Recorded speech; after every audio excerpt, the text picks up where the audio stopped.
것 같아. 가볼까요? 그러면 지난 시간에 지구 시스템을 했으니까. 그럼 질문. 지구 시스템의 구성 요소 중 가장 넓은 영역에 이렇게 하면 안 되겠다. 아니지. 외권을 제외한 모든 영역에 분포되어 있는 것은? 그렇지. 생물권. 오케이. 자, 지금요 이렇게 저기 뭐 태풍 온다면서요? 아니냐? 그 저기 중국으로 가던 태풍이 경로를 거시기 하고 이제 우리나라 온대. 근데 그게 태풍이었는데 중국에 상륙을 해서 열대저기압으로 바뀌었고 그 약해진 상태이지만 그래도 비구름을 끌고서 이제 우리나라에 와서 비가 이렇게 온다 그러더라고. 그러면 어쨌거나 최초로 태풍이었으니까. 자, 태풍이 발생하는 것은 뭐와 뭐 사이의 상호작용이야? 누가? 그렇지, 기권이랑. 그렇지. 태풍이 저기 뜨거운 바다에서 만들어지는 거거든. 그래서 바다의 그 수온 때문에 그 바다 위에 있는 이제 수증기 기권의 영향을 받아서 어마어마한 저기압을 만들어낸 걸 우리는 태풍이라고 불러요. 그리고 그런 식으로 지구 시스템의 구성 요소들의 각각의 뭐 이야기들, 특징들도 아셔야 되지만 그 구성 요소들이 서로 어떤 식으로 영향을 주고받고 있는가 뭐 이런 얘기들도 하셔야 될 것이고 그 중에 안 하고 넘어간 거 하나가 누구였냐면 직권이었습니다. 뭐 안 했다기보다 직권은 뭐만 얘기하고 넘어갔어? 직권은 이렇게 생겼어 만 하고 지나갔잖아. 그지? 자, 가장 겉껍데기가 뭐예요? 그게 제일 겉에 껍데기. 그치? 지각. 그치? 자, 그림 그릴까? 여기가 바다가 있고요. 지각, 그 다음 멘틀, 그 다음 그렇죠. 여기는 그냥 이렇게 쓰자.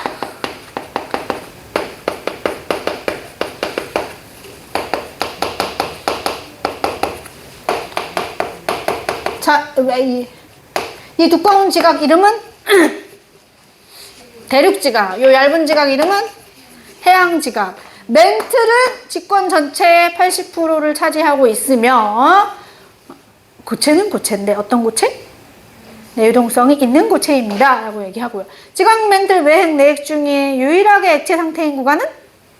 그치, 얘만 유일하게 액체입니다. 나머지는 다 고체죠. 그러면요 이렇게 직권을 지각 멘틀 외핵 내핵으로 나눌 수 있었던 이유는 구분 기준이 뭐였죠?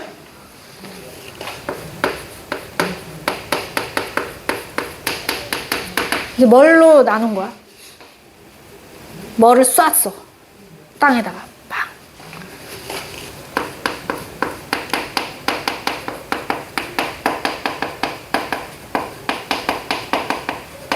지진파의 속도 변화를 기준으로 지진파의 속도가 갑자기 변하는 구간이 나왔대요. 몇 번? 3번. 그래서 그 3번의 구간으로 나누어 보았더니 결국 4개의 층상 구조를 가지게 되었다. 자, 여기까지가 이제 지난 시간에 지구 시스템에서 직권의 얘기를 잠시 했던 거고, 이제 이번 단원에서 이제 뭘 하는 거, 그 직권이 과거와 지금에 이르기까지 같은 모습이 아니래요. 직권이 뭐 하고 있대요? 끊임없이 변화하고 있답니다. 그래서 그 직권에 뭘 하는 거야? 변화에 대한 얘기를 하는 거야. 직권의 변화. 근데 그 얘기를 하려다 보니 뭐가 나오게 됐냐면, 우리가 멘트를 눈으로 관찰하고 외액이나 내액을 관찰하는 게 아니잖아. 우리가 기껏해야 눈으로 볼 수 있는 구역은 뭐밖에 없으니까? 지각. 그지? 그래서 그 지각에서 우리가 눈으로 볼 수 있는 이 땅에서 일어나는 변화는 크게 뭐? 지진, 화산 밖에 없더라. 그런 걸 우린 뭐라고 얘기하는 거야? 지각 변동이라고 표현을 하는 거지. 멘틀이 내부에서 어떤 일이 벌어지는지, 외액이나 내액에서 무슨 일이 벌어지는지는 명확하게 아직은 모르는 상태에서 지진이 나오고 뭐 화산이 빵빵 터지고 뭐 사람이 죽고 막 이런 일이 자꾸 벌어지잖아요. 그래서 그 지각 변동이 과연 무엇을 원인으로 하여 일어났을까? 그리고 그 지각 변동이 일어날 때 지진도 일어나고 화산도 막 빵빵 나오니까 그런 것들이 어떠한 피해를 입히는가는 안 하려고요. 기출피계는 다 나와요. 기출피계는 뭐 예를 들면 이 직권의 변화를 이르게 하는 직권의 변화가 나타나게 하는 원인이 되는 에너지가 뭐냐? 지구 내부 에너지겠죠. 그래서 그 결과 우리에게는 어떠한 일들이 벌어지는 거야? 지진이나 화산과 같은 지각 변동이 나타나는 거지. 그래서 책에는 지진이 발생을 했어. 그럼 땅이 흔들리잖아요. 그죠? 그럼 그 지진이라고 하는 이 어떤 지구 내부에서 일어난 이 흔들림이 전달이 되겠죠? 그걸 지진이라고 하는데, 이거를 이제 파동으로 나타낸 게 지진파이고, 지진파는 S파, P파, L파가 있으며, 뭐 S파는 고체까지 들어가고요. P파는 고체, 액체, 기체 다 통과할 수 있고요. L파는 표면을 흔드는 파다. 뭐 이런 얘기들을 하는데, 지금 그때 선생님한테 보여준 너네 교재는 이런 얘기를 안 하시더라고요. 그래서 그냥 지진이나 화산을 지각변동이라고 하고, 지진이 일어났어? 그러면 이제 우리가 규모와 진도 정도는 뭐 구별해 주시고, 그죠? 규모는 최초 지진이 발생한 지점인 진원에서 어느 정도의 에너지가 빵 나갔냐를 규모로 표현을 하는 거고, 진도는 그것 때문에 흔들리잖아요? 근데 우리 동네랑 너네 동네랑 흔들리는 게 다르단 말이야. 그지? 그 이제 지역에 따른 흔들림의 차이를 보여주는 게 진도.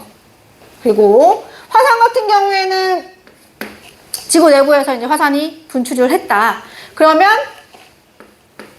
뭐가 나와? 화산 빵 하면 용암도 나오고, 그지? 화산탄, 화산재 같은 돌덩이 먼지들도 나오고, 그 다음에 화산가스도 나온다? 그러니까 화산이 발생을 하면 고체, 액체, 기체가 다 나오는 거야. 기체 성분은 주로 여러 가지 이제 황 같은 물질들을 포함한 기체도 있지만, 대부분은 수증기가 제일 많이 포함되어 있고, 그 다음에 이제 고체 성분 중에서 화산탄, 화산암, 화산재 이런 애들이 고체 성분이야. 그래서 그 화산탄 같은 건 이제 맞으면 인명피해 같은 거 입을 수 있는 거고요. 근데 화산재 같은 거는 이제 대기에 유입이 돼가지고 햇빛을 차단시켜서 지구를 춥게 만들 수도 있는 거고. 그 다음에 용암 같은 게 이제 액체 성분인 거지. 그래서 용암이 나오면 얘가 이제 어떤 성분을 가지고 있느냐에 따라서 이 용암의 점성이 좀 달라. 얘가 막 점성이 없어. 줄줄줄줄 흘러. 그런 건 유동성이 큰 용암입니다. 이렇게 얘기를 하고요. 좀 찐득찐득해. 흐르는 게 아니고 나오면 이제 속도가 느려지면서 그냥 거기서 굳어. 그렇게 해서 만들어진 화산의 모양이 좀 뾰족해. 그러면 쟤는 점성이 큰 용암이었나 보다. 이런 걸 유출을 한다든지 하는데, 그런 얘기들이 나한테 보여준 너네 학교에서는 안 하시더라고요. 그냥 직권의 변화에서 지각 변동에 지진과 화산이 있어. 그리고 지진을 뭐 굳이 구별하자면 뭐 어느 정도? 천발, 중발, 신발 정도만 구별하고, 그런 지진이나 화산이 일어났을 때 어떠한 피해가 있을 수 있으니 어떤 식으로 대책을 해야 된다. 그죠? 안 일어나게 할 수는 없잖아요, 우리가. 그러므로 발생했을 때의 피해를 줄이기 위하여 뭐 시설물, 건물을 지을 때 내진 설계를 잘 한다든지, 아니면 화산이 폭발을 했을 때 대피할 수 있는 것들을 잘 구성을 해 놓는다든지, 그 다음에 이제 그런 것들을 사람들에게 교육을 잘 시킨다든지, 그지? 이런 것들이 필요하다라는 걸로 그냥 끝이지. 그치? 그래서 여기는 그냥 우리도 혹시나 교재에 나오면 그 교재에 나오는 정도 수준만 알고 계시면 되고요. 자, 여기서 중요한 건 그러면 지구의 가장 겉 부분인 직권 중의 지각에서 지진도 일어나고 화산도 일어나는 건데, 그러면 세계지도 쫙 펴놓고 모든 지역에 내가 지진이 일어나는 데 점 찍어놓고 화산이 일어나는 데를 막 점을 찍었대. 지진이 일어나는 데를 점 찍었더니 어떤 띠 모양을 이루고 있어. 이걸 지진대라고 하는 거고, 화산이 일어나는 데 점 찍었더니 그것도 띠 모양을 이루고 이걸 화산대라고 하는 거고, 합쳐서 뭐라고 불러요? 변동대라고 불러요. 지진과 화산이 빈번히 일어나는 지역. 근데 또 잘 안 일어나는 데도 있어. 그런 데를 실은 이제 여기서는 안 나오는데 순상지라 그러는데, 아무튼 잘 안 일어나는 데도 있고 자주 일어나는 데도 있어. 왜 그랬지? 이 직권의 변화가, 지각 변동이 일어나는 지역이 거의 뭐 정해져 있다시피 한 느낌이야. 그림 그려보면. 그래서 왜 그럴까를 이제 뭘로 설명하는 거야? 다른 이론으로 설명을 하는 거죠. 그래서 이 지진이나 화산 같은 지각 변동이 자주 일어나는 지역을 뭐라고 하고? 지진대, 화산대, 즉 변동대라고 하고, 그 특정 지역에서 지진 화산이 빈번한 것을 설명하기 위하여 어떤 이론을 가지고 왔어요? 판구조론이라는 이론을 가지고 왔습니다.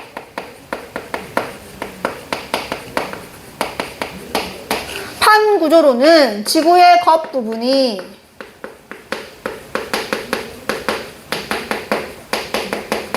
여러 개의 판으로 이루어져 있습니다.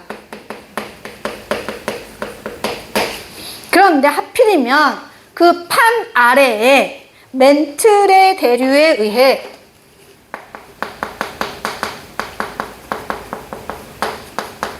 결국 판도 뭐 하게 돼요? 움직이게 되다 보니, 근데 이제 그 움직이는 방향이 모두 같은 방향이고 같은 빠르기가 아니란 말이지.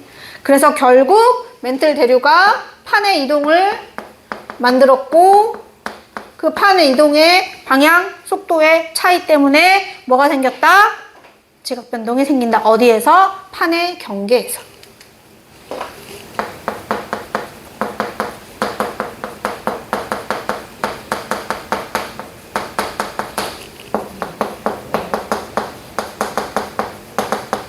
그래서 결국 판의 경계를 이제 아시다시피 세 개로 분류를 해가지고, 그지?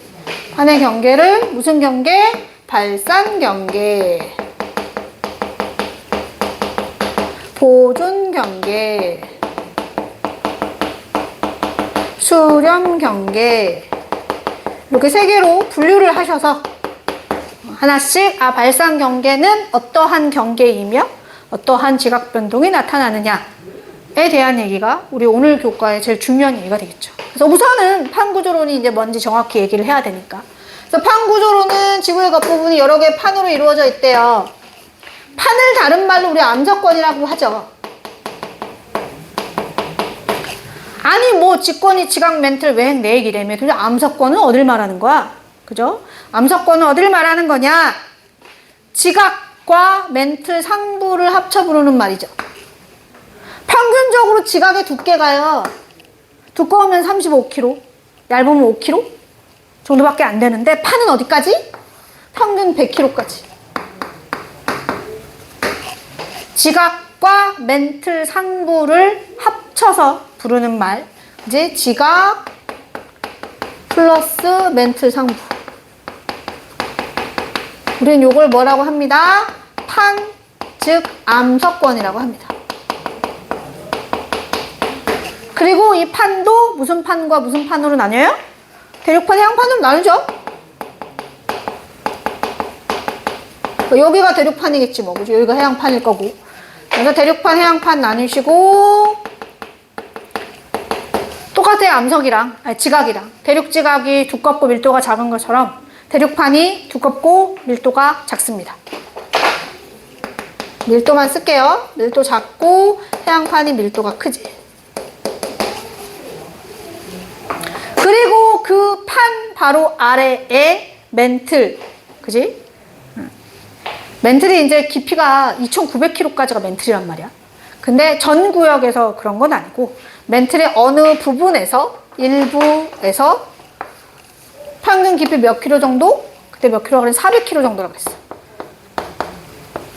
그러니까 멘틀의 전 구간 중에 여기가 2,900이란 말이야.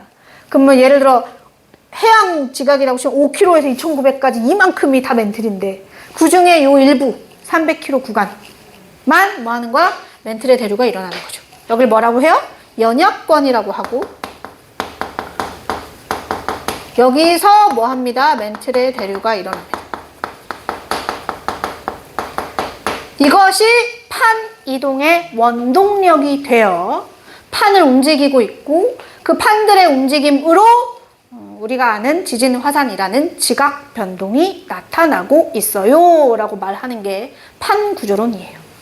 나중에 혹시나 지구과학을 하게 되시면 그때 가면 이제 좀 더 상세한 이야기, 다른 방식의 이야기가 나오지만 우리 통합과학에서는 딱 요 정도만 얘기를 합니다. 됐을까요? 자, 그래서 별거 없으니까. 그래서 오늘의 중요한 친구는 그래! 판 구조론에 따르면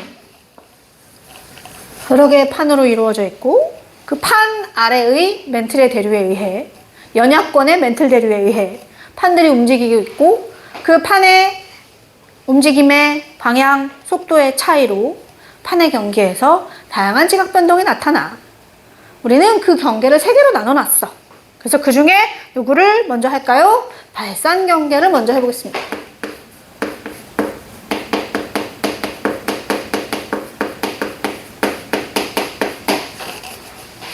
자, 발산 경계는 어떠한 경계였냐면 이렇게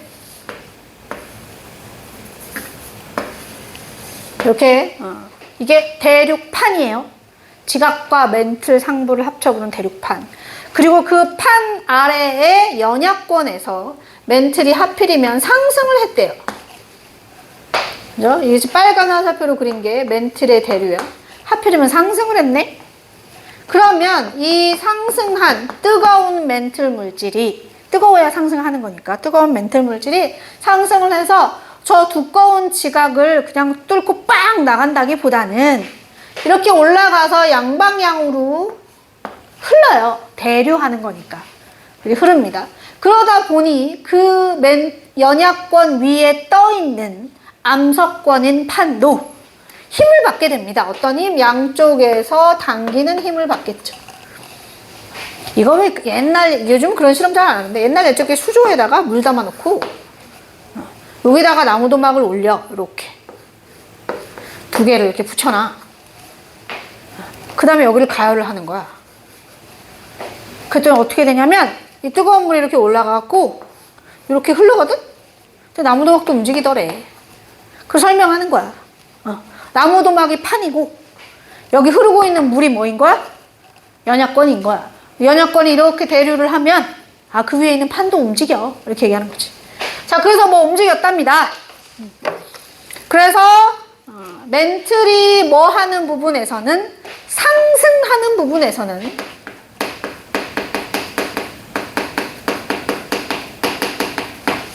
그지? 상승부에서는 결국 그 위에 있는 판이 뭐 하게 된다? 양쪽에서 당기는 힘을 받아요. 우린 이 양쪽에서 당기는 힘을 장력이라고 합니다. 장력, 양쪽에서 당기는 힘. 그럼 생각해봐. 여기 어마무시하게 두꺼운 찰흙을 내가 손에 들고 양쪽으로 당기면 이 찰흙이 어떻게 돼요? 찢어지겠죠. 근데 이제 그 찢어지는 시간이 그냥 이렇게 톡 찢어지는 게 아니고 이거는 판이니까 1년에 1cm씩 슬금슬금 찢어지는 거야. 그래서 결국 이 가운데 부분이 찢어지고 또 찢어지다 보면 어떤 순간이 온다? 주변 해수면보다 지대가 낮아지는 순간이 온다. 그래서 그러면 여기 이제 뭐가 채워지고 해수가 채워지고 그 바다 속에 뭐가 생긴다? 해령이라고 하는 지질 구조가 생긴다. 이걸 우리는 발산 경계라고 하죠. 그래서 처음에 그냥 그 두꺼운 대륙판이 찢어질 때는 그냥 뭐만 하는 중이야? 이제 막 이렇게 열곡이라 그러지. 이렇게 계곡같이 이렇게 V자 모양의 지형이 생기면서 양쪽에서 벌어지는 중인 거지. 그래서 대륙판이 찢어지는 중일 때 보이는 지형은 대륙판과 대륙판에서는 어떤 지형이 보여요? 열곡대라는 지형이 보이는 거고, 그래 충분한 시간이 지나서 이렇게 해령이 생기면 이제부터는 요쪽에 있는 노란, 오른쪽에 있는 판 하나, 왼쪽에 있는 판이 이제 서로 독립된 판이 된 거고, 그 다음에 여기가 뭐 해령이 있는 데가 뭐인 거야? 판의 경계인 거야. 이렇게 되면 이제 해양판과 해양판이 해령을 사이에 두고 있는 거고, 거기에 해령이라는 지형이 나타나는 거지. 그래서 발산 경계는 멘틀이 상승하는 구역이고요. 판이 멀어지는 구역입니다. 그러다 보니 뭐 하게 된다? 그럼 요 그림을 이제 선생님이 위에서 내려다본 그림을 그려볼게요. 위에서 내려다본 걸로 그리면 여기 해령이 이렇게 있고, 해령을 기준으로 양쪽에 있는 판이 이제 뭐 하는 거야? 양쪽으로 당기는 힘을 받을 거고, 그리고 또 여기도 해령이 있을 수 있겠죠. 왜냐면 아까 항상 얘기하지만 이게 무슨 칼로 자르는 것도 아니고 예쁘게 잘릴 수가 없으니까. 여기도 이렇게 양쪽으로 당기는 힘을 받겠죠. 그러다 보면 요 해령을 기준으로 저기 칠판 뒤, 즉 멘틀 물질이 상승하는 데잖아. 그러면 그 뜨거운 멘틀 물질이 마그마를 만들고 그 마그마가 튀어나가요. 그래서 여기서 화산 활동이 일어나고 새로 생긴 판이 자꾸 여기서 만들어지는 효과를 주는 거지. 그래서 발산 경계는 멘틀이 상승하고 판이 멀어지는 경계이며 제일 중요한 판이 생성되는 경계입니다. 새로운 판이 만들어지는 경계. 그래서 여기서 나타나는 지형은 열곡대 해령. 여기서 보여지는 지각 변동에는 뭐가 있습니까? 천발 지진, 화산 활동이 나타날 수 있습니다. 그래서 대표적으로 실제 실존하는 예시에는 뭐가 있냐? 그지? 실존하는 예시. 어떤 열곡대 예시로는 뭐가 많이 나와? 아이슬란드 열곡대.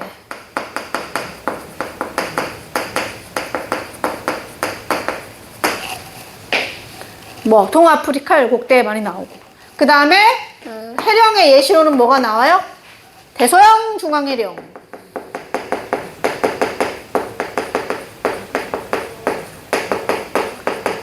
동태평양 해령.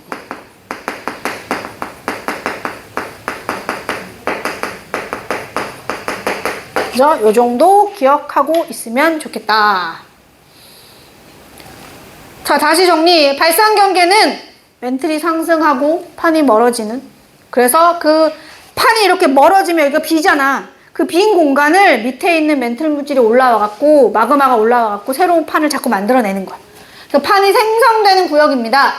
근데요, 이 발산 경계가 대륙판에 있을 때는요, 우선은 찢어져야 되잖아요. 그래서 찢어지는 열곡대가 보이고요.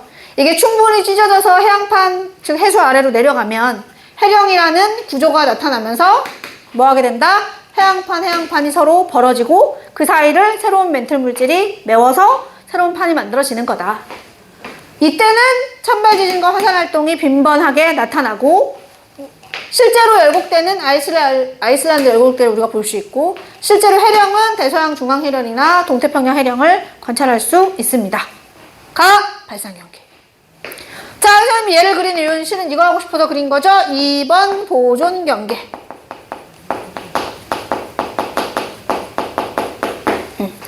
자, 보존 경계는 어디를 말하는 거냐? 선생님 빗금을 쳐볼게요. 어디를 말하는 거냐? 지금 여기 선생님이 진하게 두 줄로 그은 건 해령이니까 발산 경계인데 그 해령에서 만들어진 판이 양쪽으로 이동을 한단 말이야. 그러면 여기 위에 있는 판하고 요 아래에 있는 판 사이에 여기도 판의 경계예요. 그죠? 얘와 얘의 경계. 그리고 또 여기 또 누가 있다고 치면 여기 또 해령이 있다고 치면 얘와 얘의 경계. 여기도 경계란 말이야. 근데 이 경계를 잘 살펴보면 여기는 지금 어때? 경계를 기준으로 두 판이 서로 어긋나고 있어요. 멀어지는 것도 아니고 다가오는 것도 아니고 뭐 하는 중? 어긋나는 중입니다. 여기는 판이 어긋나는 경계로서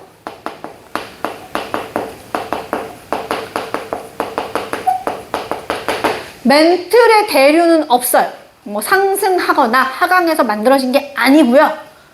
그 멘틀 대류에 의해 판이 이동하다 보면 어떤 구간도 생기는 거야? 어긋나는 경계도 생기는 거야. 그래서 여기서는 판이 어긋나기만 하는 거지 판이 생성되거나 소멸되지 않기 때문에 그래서 보존이라는 표현을 쓰는 거예요. 판이 생성되지도 소멸되지도 않아. 그냥 어긋나면서 지나가는 거야.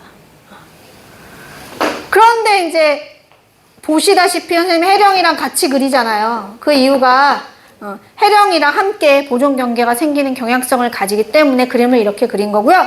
선생님이 지금 빗금 친 부분들이 보존 경계라고 생각을 해주시면 되고 이 보존 경계에서는 어떠한 지각 변동을 볼 수 있냐?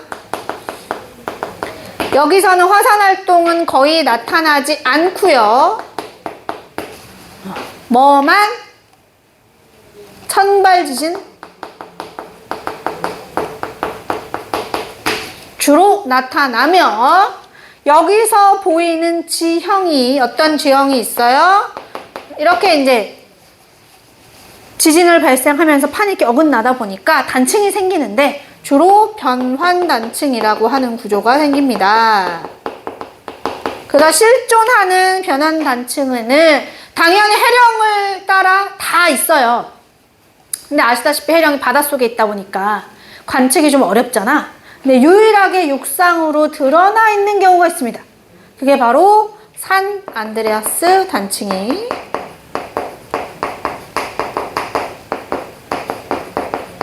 저기 북아메리카 대륙에 드러나 있죠. 그래서 그나마 볼 수 있는 관찰 가능한 실제 보존 경계 중 하나예요. 그래서 항상 무슨 경계는 어떠한 특징이 있으며 어떠한 지각 변동이 나타나고 어떠한 지형이 보이는데 그게 실제로는 여기 있어. 뭐 이런 패턴으로 기억을 해주시면 되겠지요. 3번 수렴 경계. 수렴 경계는 크게 두 개로 나누는데 우선은 수렴 경계의 공통점은 얘는 이제 멘틀이 뭐 하는 곳이다? 하강하는 곳이다. 그러다 보니 판이 다가오는 즉 가까워지는 경계이며 그러다 보면 꽝 부딪히겠죠? 그래서 어느 한쪽 판이 소멸하는 구역이기도 해요.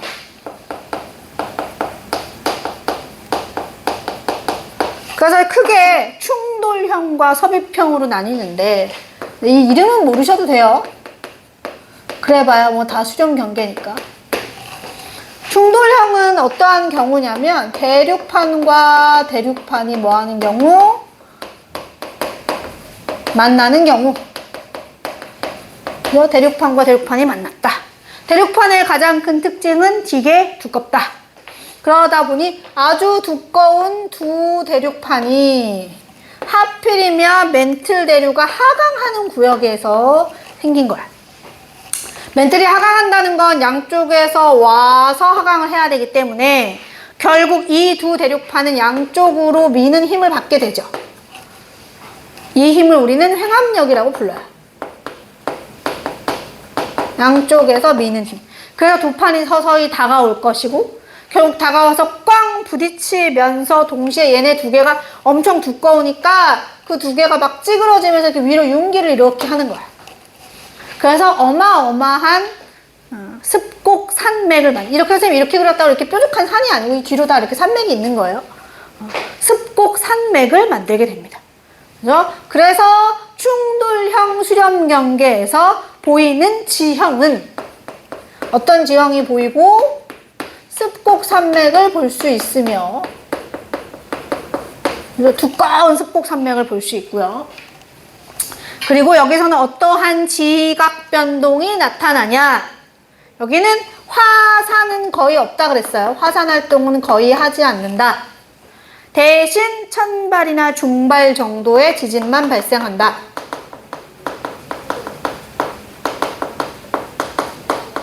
그죠? 천발이나 중발 지진 정도가 발생을 한다. 여기 이제 워낙에 판이 두꺼워가지고 이 안에 마그마가 안 생기는 게 아닌데 그 마그마가 튀어나가지를 못한다 그랬었고요. 이렇게 생긴 실존하는 습곡 산맥에는 뭐가 있습니다? 히말라야 산맥이 있습니다.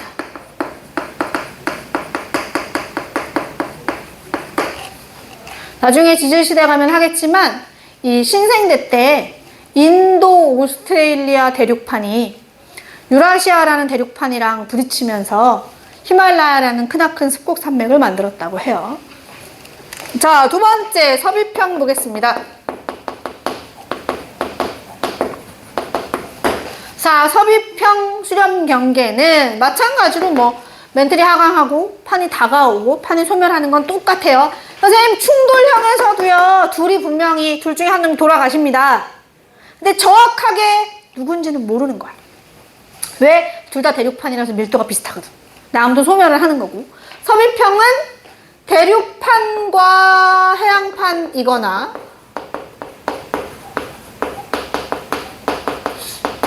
해양판과 해양판에서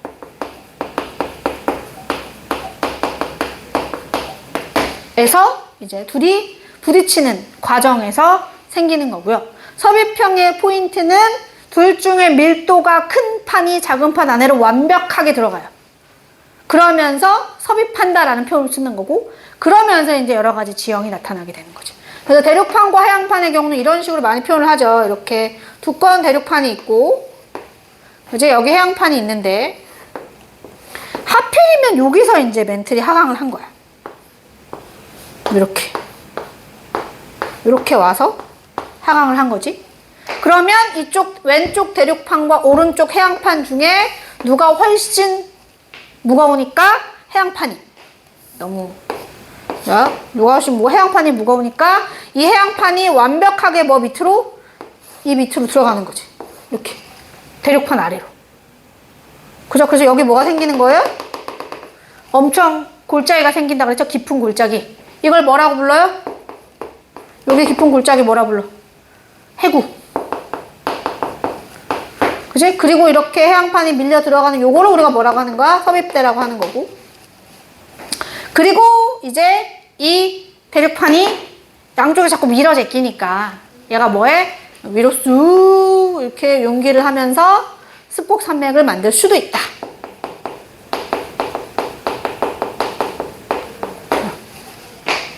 그런데 만약에 구조가 이런 모양이었다면, 여기 이제 대륙판이 똑같이 있어요. 그리고 해양판이 여기서 이렇게 오고 바다가 이렇게 있어. 그리고 여기가 멘틀이 하강하는 데야, 만약에. 그러면 해양판이 이렇게 완전히 이렇게 들어갈 거란 말이지? 그지? 그럼 여기 똑같이 뭐 생겨요? 골짜기 생깁니다, 해구. 대신 얘랑 다른 점은 이 경계랑 대륙이 조금 멀어. 그래서 이 섭입대에서 마그마가 뿅 올라가서 여기다 뭘 만들어주는 거야? 섬을 만들죠. 여기 올라 섬을 만들지? 그래서 이 섬이 줄지어서 줄줄줄줄 생겨요. 이렇게 요 해구를 기준으로 다. 이걸 우리 무슨 열도? 호상열도. 그래서 당연히 구조에 따라 다르긴 하지만 포인트는 섭입형 수렴 경계의 가장 중점은 뭐다? 둘 다 해구는 반드시 있어야 돼요. 해구. 그리고 그 해구와 이제 주변 지형의 차이에 따라 해구 옆으로 두꺼운 대륙판 때문에 습곡 산맥이 생길 수도 있고요. 아니면 해구 옆으로 뭐 해양판이든 대륙판이든 바다가 좀 이렇게 넓게 있으면 그 바다 위에 뭘 만들기도 한다? 호 모양의 줄지어 섬을 만들기도 한다. 그래서 하얀색으로 쓴 게 다 뭐예요? 거기서 나타날 수 있는 지형. 그지? 그리고 이제 여기에 뭐가 나타나요? 어떠한 지각 변동이 나타날 거냐. 그지? 여기는 대륙판 해양판이 됐든 해양판이 됐든 해구 옆에 습곡산맥이 됐든 해구 옆에 호상열도가 됐든 모두 화산활동이 일어날 수 있고요. 모든 종류의 지진이 다 발생하죠. 진원의 깊이가 깊은 놈이든 얕은 놈이든 모든 종류의 지진이 발생할 수 있으며, 중요한 건 섭입할 때 반드시 밀도가 큰 놈, 작은 놈? 밀도가 큰 놈, 작은 놈. 밀도가 큰 판이 밀도가 작은 판 아래로 뭐한다? 섭입한다. 그래서 이 섭입하는 데에서 지진화산이 일어나는 거기 때문에 실제로 밀도가 작은 판 쪽에서 지진화산이 빈번한 거지. 그지? 밀도가 작은 판 쪽에서 지진화산이 빈번한 거다. 왜? 밀도가 큰 판이 그 아래로 밀려 들어갔기 때문에. 이런 식으로 구별해 주시면 되겠고요. 이러한 실존하는 지형을 한번 불러보겠습니다. 페루, 해구, 칠레, 해구, 옆으로 무슨 산맥? 안데스 산맥. 우리나라 주변에 일본, 해구, 옆으로 일본 열도. 이게 호상열도지. 그지? 필리핀, 해구, 옆으로 필리핀 열도. 알류산 해구 옆으로 알류산 열도. 그 다음에 저기 어디야? 마리아나 해구 옆으로 마리아나 열도. 이런 애들이 다 해구 옆에 호상 열도. 해구 옆에 스폭산맥은 안데스밖에 없으니까. 그래서 이 안데스 산맥과 히말라야 산맥은 둘 다 수렴 경계고요. 멘틀이 하강하는 데고요. 판이 소멸하는 데고요. 판이 다가오는 데고요. 그죠? 둘 다 뭐해요? 스폭산맥이야. 이게 막 휘어지는 지형이 만들어지는, 지형이라 그러면 이제 지질 구조가 만들어지는. 그런데 차이점 뭐예요? 히말라야는 충돌형이라서 화산 활동은 거의 일어나지 않아요. 하지만 안데스는 섭입형이라서 해구가 옆에 있고 그 해구 옆으로 섭입하는 지형 때문에 화산 활동도 지진도 매우 빈번하게 나타나는 스폭산맥입니다. 뭐 이런 식으로 구별만 해주시면 되겠어요. 됐을까요? 자, 우선 여기까지.